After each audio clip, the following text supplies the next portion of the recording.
Assalamualaikum. Welcome to Muba's Kitchen.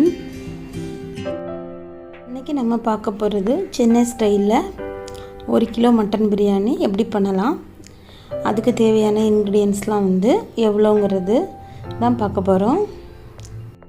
இதுக்கு rice நம்ம எப்பவுமே வடித்து போடுவோம்ல, அந்த மாதிரி இல்லாமல் கரெக்டான தண்ணி வச்சு எப்படி பண்ணலான்னு வாங்க பார்க்கலாம்.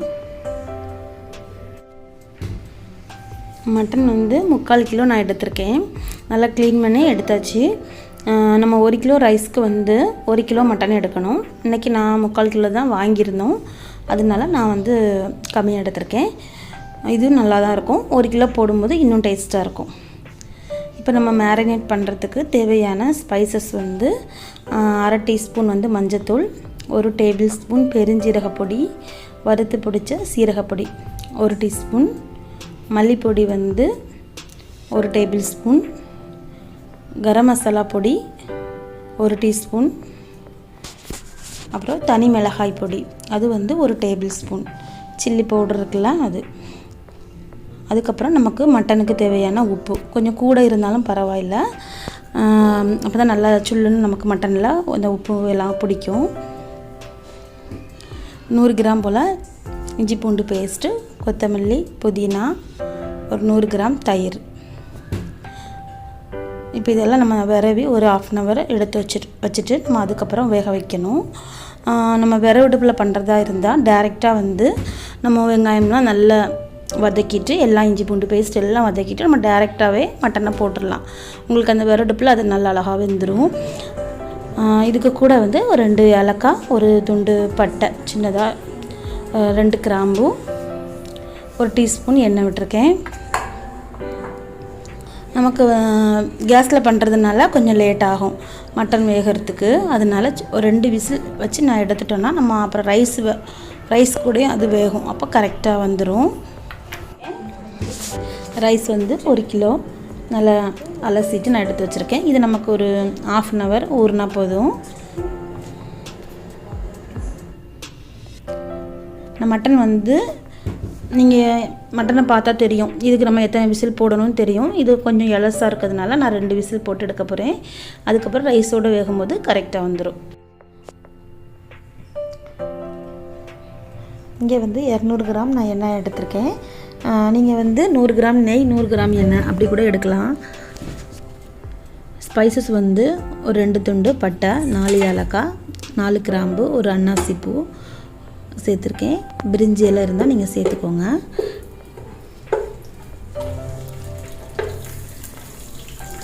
வெங்காயம் 400 கிராம் வெங்காயம் இந்த மாதிரி நம்ம நீளமாக ஒன்று போல் கட் பண்ணி எடுக்கணும்.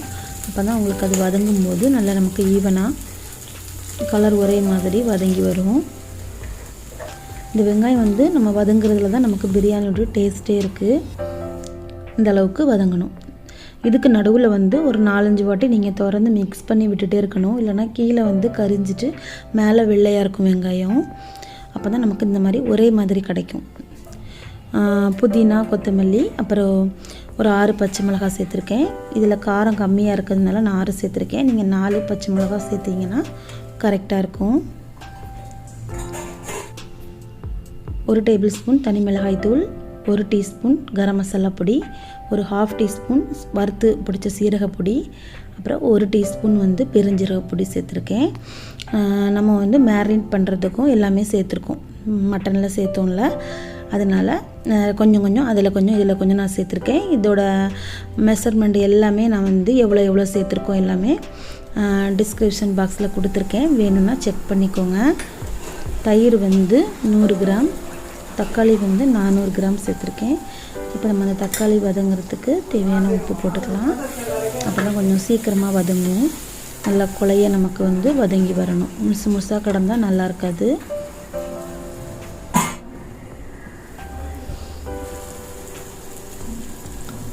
இந்த மாதிரி நமக்கு எண்ணெயெல்லாம் பிரிஞ்சு வரணும். இப்போ நம்ம வேக வச்சுருந்தோம்ல மட்டன், அதையும் சேர்த்துக்கலாம்.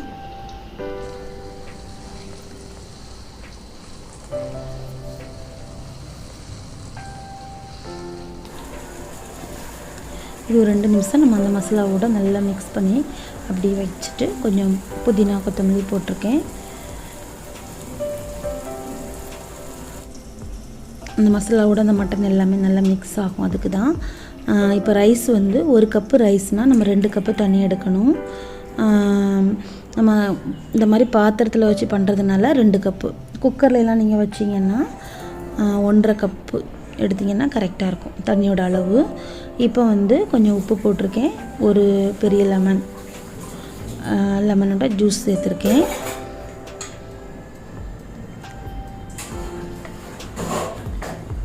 அரிசி உடையாத மாதிரி நம்ம மிக்ஸ் பண்ணி விட்டுக்கணும். இப்போ நீங்கள் டேஸ்ட்டு பார்த்தீங்கன்னா உப்பு வந்து சுள்ளுன்னு இருக்கணும்.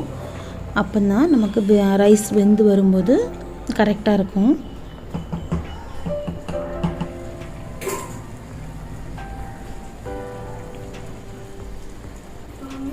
ஃபைனலாக கொஞ்சம் புதினா கொத்தமல்லி.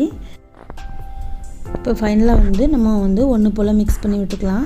அதுக்கு வந்து இந்த மாதிரி நம்ம சைடில் இருந்தே எடுத்து மிக்ஸ் பண்ணணும். அப்போ உங்களுக்கு மேலே இருக்கிற ரைஸ் எல்லாம் வந்து கொஞ்சம் வேகாத மாதிரி இருக்கும்ல, அதனால எல்லாம் ஈவனாக நமக்கு வந்து இதாகும், வேகும். இப்போ பார்த்திங்கன்னா 70% நல்லா குக் ஆகிருக்கு.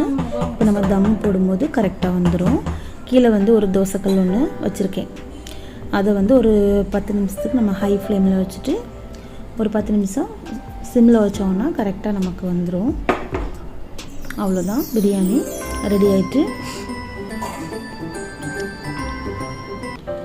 உங்களுக்கு பார்த்தாலே தெரியுதா, ரைஸ்லாம் நமக்கு உடையாமல் நல்லா அழகாக நீளமாக வந்திருக்கு.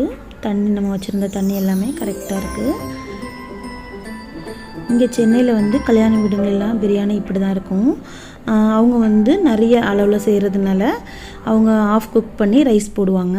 மற்றபடி டேஸ்ட்டு இந்த மாதிரி தான், கலர் எல்லாமே இப்படி தான் இருக்கும். ரொம்ப நல்ல டேஸ்ட்டாக வந்திருந்தது. நீங்களும் இதே மாதிரி ட்ரை பண்ணி பாருங்கள். பார்த்துட்டு உங்களுக்கு எப்படி வந்தது அப்படின்னு உங்களுடைய ஃபீட்பேக் எனக்கு கமெண்ட் பண்ணுங்கள். இந்த வீடியோ பிடிச்சிருந்ததுன்னா லைக் பண்ணுங்கள். இப்போ தான் பார்க்குறீங்கன்னா சப்ஸ்கிரைப் பண்ணுங்கள். இன்ஷா அல்லாஹ் இன்னொரு ரெசிபியோட பார்க்கலாம். அஸ்ஸலாமு அலைக்கும்.